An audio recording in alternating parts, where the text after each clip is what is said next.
Bismillahirrahmanirrahim. Assalamualaikum warahmatullahi wabarakatuh. Alhamdulillahirabbil alamin. Wassalatu wassalamu ala asyrofil anbiya'i wal mursalin wa ala alihi wa sahbihi ajma'in. Qala Allah fil Qur'an, a'udzu billahi as-sami'il 'alim minasy syaithanir rajim. Bismillahirrahmanirrahim. Ya ayyuhalladzina amanu kutiba alaikumus syiyam kama kutiba alal ladzina min qablikum la'allakum tattaqun. Shadaqallahu wa shadaqa rasuluhu wa ba'd. Qala Rasulullah sallallahu alaihi wasallam, sumu tasihhu. Puasalah kalian akan sehat. Shadaqallahu wa shadaqa rasuluhu. Jamaah yang mulia, Ustaz Kurniawan yang terhormat, alhamdulillah pada kesempatan siang ini kita berjumpa dan ini insya Allah merupakan seharusnya jadwal pengajian beliau. Cuma saya minta izin untuk perdana ini di Masjid Jami saya yang isi, karena dalam catatan saya ada banyak jadwal Ramadan yang tidak bisa saya penuhi di sini, itu masalahnya. Jadi ada yang malam nanti giliran saya sudah bilang Ustaz Rudiawan, beliau saja yang menggantikan saya insya Allah. Dan juga ada satu kali khutbah Jumat mungkin. Kalau tidak silap saya ada khutbah Jumat yang saya tidak bisa isi karena saya insya Allah akan melaksanakan kegiatan safari dakwah keluar. Pelajaran kita hari ini adalah puasalah supaya kita sehat. Ini hadis Rasulullah SAW. Cuma seringkali kita memahami sehat di sini sehat jasmani. Sehingga banyak sekali ulasan-ulasan tentang puasa ini yang dihubung-hubungkan dengan masalah jasmani. Bagaimana kita kalau punya penyakit lambung, penyakit jantung, penyakit kanker, penyakit gula darah dan sebagainya, puasa ini mujarab sekali sebagai obat. Jadi ditempatkanlah puasa itu sebagai obat. Hadis ini memang secara khusus menjelaskan kalau memang bahasanya sumu tasihhu, puasalah supaya sehat, karena dia akhirnya puasa itu obat. Tapi yang harus kita pahami sebenarnya tasihhu di sini tidak hanya pada sehatul jasad, pada kesehatan jasmani kita. Ini yang mau kita ulas ini insyaallah. Problem besar yang harus kita perbaiki, atau kita kalau pakai bahasa manajemen perbaikan diri, maka yang dimaksud di sini puasa semacam turn around. Ini mutar balik. Sudah terlalu lama kita bergerak dari titik fitrah kita. Ya, kita sudah terlalu lama berjalan. Kita setelah lahir mengalami masa fitrah itu kan sekitar 6, 7 sampai 10 atau 12 tahun. Barulah kita mengalami masa yang disebut dengan baligh. Tapi ada orang baligh belum tentu mukallaf. Kenapa tidak mukallaf? Mohon maaf, mungkin karena dia idiot, sehingga dia tidak aqil. Jadi sampai tua dia tidak mukallaf, ghairu mukallaf. Maka kemarin saya ketemu seorang ibu yang bertanya, apakah anak saya ini wajib puasa karena usianya dia sudah balik? Saya bilang, saya lihat kondisinya, saya bilang tidak. Kenapa? Karena dia ghairu mukallaf. Kenapa ghairu mukallaf? Karena dia la aqil, dia tidak cerdas, dia tidak bisa berpikir baik mana buruk. Kenapa? Jawabannya akhirnya kalau dia puasa tidak masalah seperti anak kecil berpuasa, tapi tetap dianjurkan kepadanya untuk tetap berpuasa. Ya, ada akhir dia tidak balik. Ada orang yang sudah cerdas tapi dia belum balik, dia masih anak-anak. Pada posisi seperti ini, misalnya di masyarakat, misalnya bolehkah seorang anak kecil menjadi imam dalam sholat berjamaah sementara dia sudah banyak menghafaz Quran tapi dia masih balita? Saya cenderung mengatakan lebih utama orang yang sudah balik dan akil ketimbang dia. Kenapa? Karena bukan tidak mungkin nanti ada persoalan-persoalan yang kena sebab pertumbuhan emosinya yang belum wajar, sehingga ya sifat kekanak-kanakan itu tetap muncul saja, gitu. Ya, kecuali orang yang Allah beri hidayah seperti itu. Tasihhu, sehat. Nah, kita pelajarin ini. Problem besar di Ramadan adalah nafsu. Nafsu itu apa? Diri. Quran mengatakan ternyata syarat masuk surga itu tidak sulit. Wa amma man khafa maqama rabbih. Siapa yang takut, jadi ada rasa takutnya kepada maqam, kedudukan Rabbnya. Wa nahan nafsa 'anil hawa, dan dia menahan nafsunya dari semua keinginannya. Artinya apa? Dia menahan nafsunya dari semua keinginannya dan tunduk kepada maunya Allah. Jadi nafsunya itu boleh ikut apa saja, tapi tunduk sama maunya Allah. Misalnya dia mau berhubungan laki-laki dengan perempuan, dia mau berhubungan intim laki-laki dengan perempuan, dia tanya Allah, Allah bilang apa? Silakan, tapi nikah. Nikah dulu baru dapat itu. Oke, maka dia pun ikut apa maunya Allah. Nah, itu yang dimaksud dengan wa nahan nafsa 'anil hawa. Karena al-hawa dia tak perlu dihukum. Kalau sudah datang hawa, maka dia tidak tertarik. Yang penting penuhi mauku. Berapa banyak orang sholat tarawih misalnya yang dipikirkannya adalah hawanya. Kenapa? Dia tidak, aku tak mau sholat di sana. Kenapa? Lama kali 23 rakaat. Aku tak mau sholat di sana. Kenapa? 11 rakaatnya itu, iya imamnya lama kali. Jadi yang 11 pun dia tak mau. Kenapa? Imamnya lama kali. Nah, jadi aku mau sholat yang imamnya kalau bisa cepat. Nah, itu nafsu. Itulah hawa. Itulah yang dimaksud nafsu yang terikut kepada hawa. Ya, jadi kalau begitu dia sholat dia tidak dapat pahala. Kenapa? Karena dia mengikut hawanya. Padahal di Ramadan kita harus tunduk kepada maunya Allah. Ya, wa nahan nafsa 'anil hawa. Terus apa lagi misalnya? Sahur. Sahur itu prinsipnya bukan makan. Sahur itu prinsipnya bangun. Karena Allah banyak memuji orang yang waktu sahur itu istighfar. Wal mustaghfirina bil ashar. Mereka-mereka yang melakukan atau meminta ampun kepada Allah di waktu sahur. Terus sahur itu adalah waktu qiyamul lail yang terbaik. Nah, tapi kenapa harus disuruh makan? Ini hanya sekedar stimulus kalau pakai bahasa kerennya. Tujuannya apa? Allah ingin kita punya kebiasaan bangun malam. Bangun sebelum subuh. Siapapun kita, apapun pekerjaan kita, bangun sebelum subuh. Apa pekerjaan pertama yang harus kita lakukan sebelum subuh? Deketin Allah. Itu pelajarannya. Sebulan ini Allah mau kita bangun sebelum subuh. Kenapa harus bangun sebelum subuh? Karena Allah mau kita sukses dunia dan akhirat. Jadi coba bayangkan, saya tadi malam mulai sahur, anak-anak saya bangunkan. Walaupun memang saya sudah agak khawatir juga ini, karena cara bangunnya sudah masing-masing sudah ini kayaknya enggak bertahan lama ini. Seperti pengalaman tahun-tahun sebelumnya. Kenapa? Karena dia lebih mempertahankan ngantuknya. Orang yang begini nanti dia mensiasati untuk puasa dia makan malam. Jadi sebelum tidur dia makan sebanyak-banyaknya dan bilang sama keluarga, jangan bangunkan aku sudah makan. Padahal bukan itu masalahnya. Kalau cuma tidak makan, anak kecil juga bisa. Jadi apa disiplin yang sedang diajarkan waktu ini adalah kita punya kebiasaan bangun sebelum subuh. Ngapain? Pertama, aktivitas kita harus dekat sama Allah. Kedua, bincangkan apa masalahmu sama Allah. Nah, kira-kira begitu. Banyak lagi yang lain, nanti mungkin bisa kita diskusikan di waktu yang lain. Dan pelajaran kita ini insya Allah kalau tidak selesai ini kita lanjut besok. Pertama, kesehatan apa yang harus kita jaga? Pertama adalah kesehatan sehatun niyah. Sehat niat kita di bulan Ramadan ini. Jadi selalulah minta sama Allah, ya Tuhan, kalaulah ini Ramadan terakhir, baguskan niat, bantu aku untuk membaguskan niatku. Apa niat terbaik yang harus kita bangun? Lillahi ta'ala. Terserah mula Tuhan mau kasih apa, kau pun tahu kebutuhanku apa. Cuma satu saja, jangan buat aku curiga samamu, buruk sangka samamu dalam kehidupan dunia ini, di mana terkurangi kebutuhan hidupku. Tak palalah berlebih-lebih kali rezeki. Ya, karena kalau rezeki yang namanya berlebih itu bukan rezeki. Kalau kelebihan itu enggak rezeki. Rezeki itu yang kita dapat bisa kita pakai, itu rezeki. Jadi kalau kesimpan, ibu beli kursi enggak pernah didudukin, beli piring enggak pernah dipakai, beli gelas enggak pernah dipakai, nah itu kayaknya bukan rezeki itu. Ada duit banyak, tersimpan saja. Terus coba bayangkan, kalau Bapak punya duit sampai miliaran di rekening, yang paling banter Bapak bisa buat apa? Bangga-banggaan, merasa hebat. Oh, aku duitku banyak, aku lapang aku. Oh, aku anakku rame. Oh, aku tanahku banyak. Di sana ada, di sana ada, di sana ada. Itulah orang kalau dia rezekinya kelebihan, nggak kepake. Ya.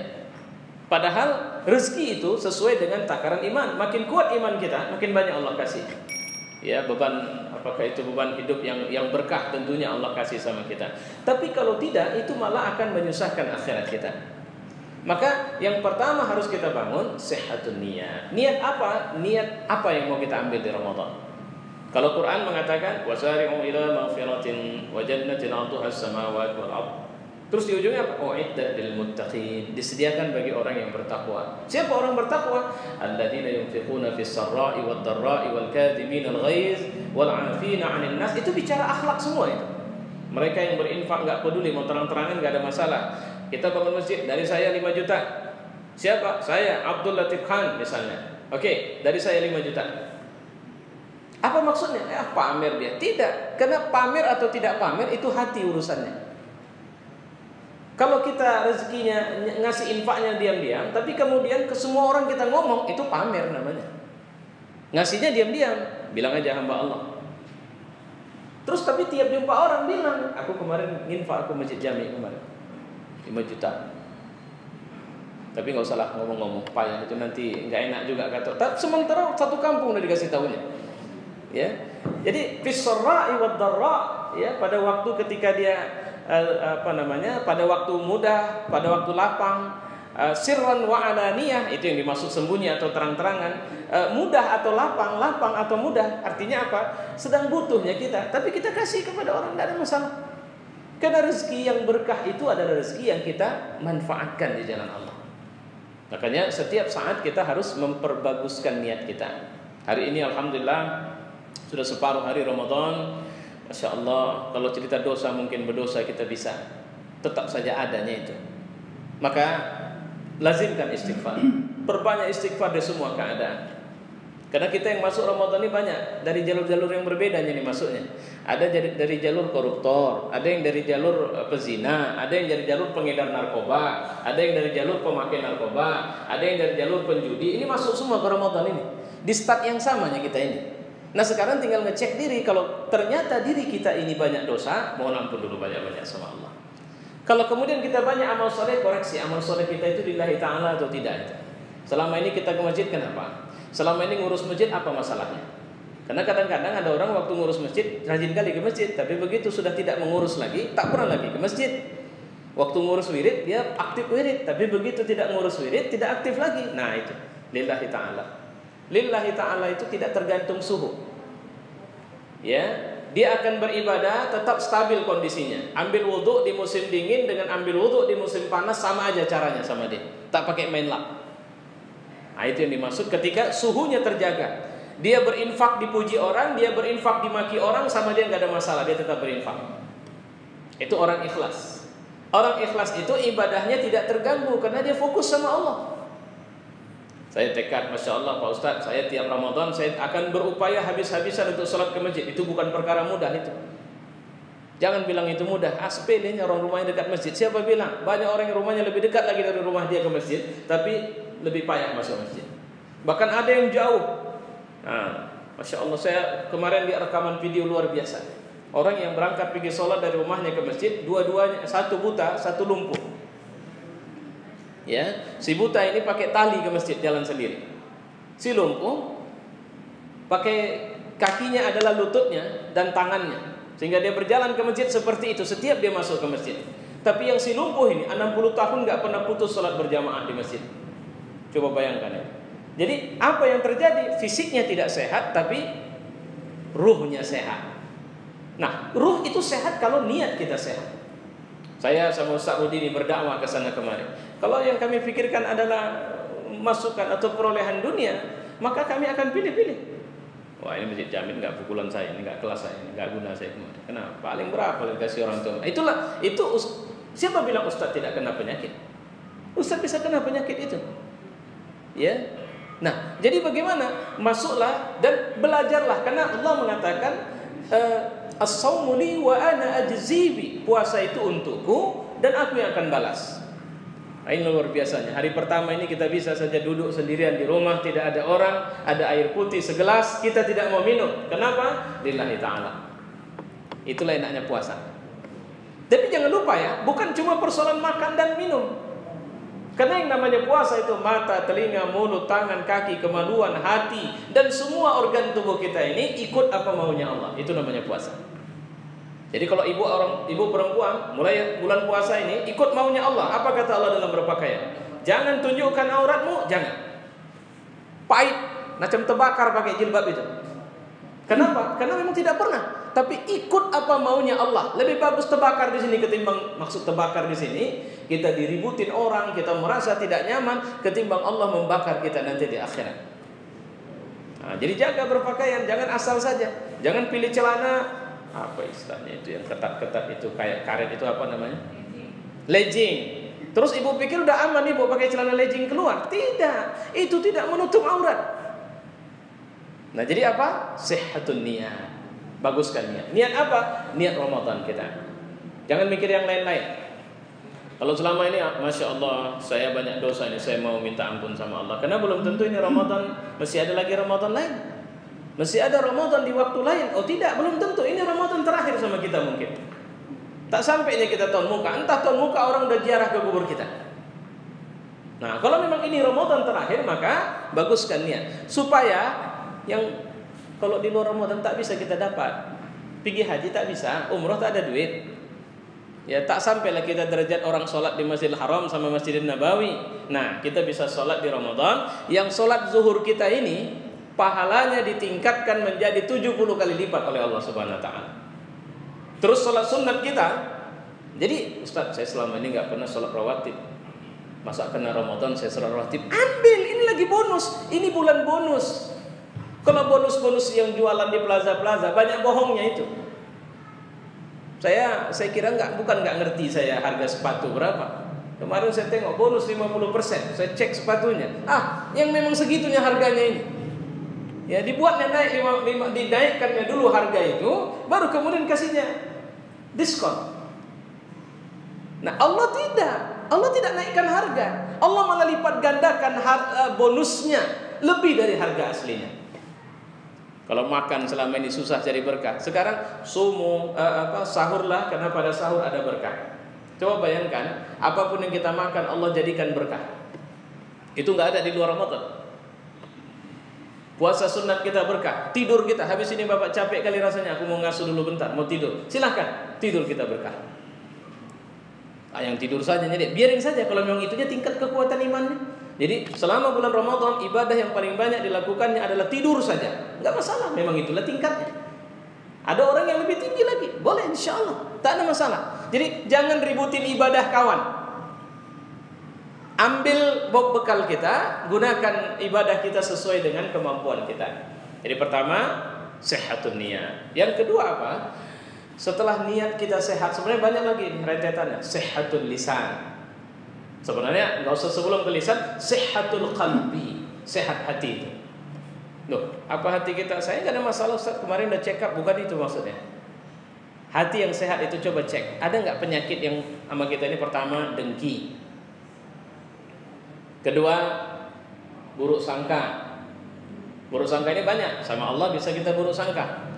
Kemarin si Ulil Absar Abdullah memposting di Twitternya tentang sebenarnya kasusnya udah lama, cuma dia baru dapat mungkin. Jadi disebarluaskannya agak heboh juga. Saya tertarik juga memperhatikannya tentang seorang hafiz Quran yang hafal 30 juz Al-Quran tapi akhirnya ateis. Bukan hanya murtad tapi tak mengaku ada Tuhan. Apa dalil dia tidak mengaku ada Tuhan? Al-Quran katanya. Kenapa? Karena menurut dia banyak kontroversi dalam Al-Quran. Saya pikir itulah orang yang paling kasihan dalam hidup dunia. Dia baca Al-Quran tapi dia tuduh Al-Quran dan kemudian dia menolak. Padahal dia membaca kitabnya Allah tapi dia bilang Allah tidak ada. Itu kan kebodohan yang paling bodoh itu. Ya. Makanya kita diajari juga dalam Islam ini untuk, makanya zon dia buruk sama Allah. Zon itu apa? Zon itu ada yang menerjemahkan dengan yakin. Keyakinannya buruk sama Allah atau prasangkanya buruk sama Allah. Ya. Jadi supaya prasangka kita baik sama Allah, kita harus belajar dari cerita kehidupan kita. Allah yang menghendaki kita hidup. Allah pasti akan beri kebaikan sama kita. Ya, kita jangan khawatir dengan itu. Sakit fisik itu tidak boleh menyebabkan sakit rohani kita.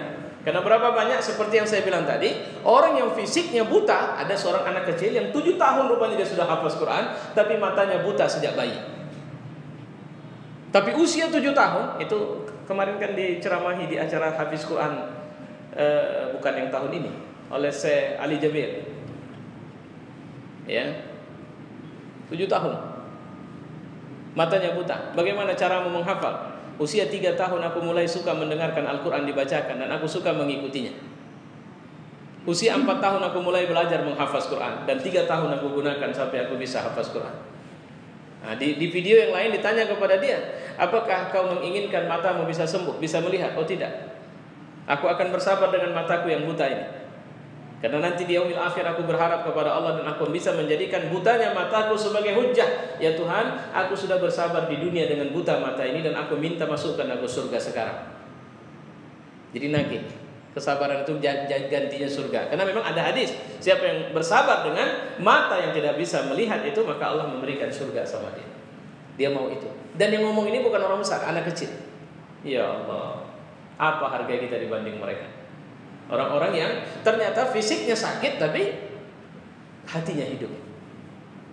Atau cerita Syekh Muhammad Hasan, ya, tentang seorang tua yang hafiz Quran, yang ketika dia sudah pernah saya sampaikan mungkin, ketika dia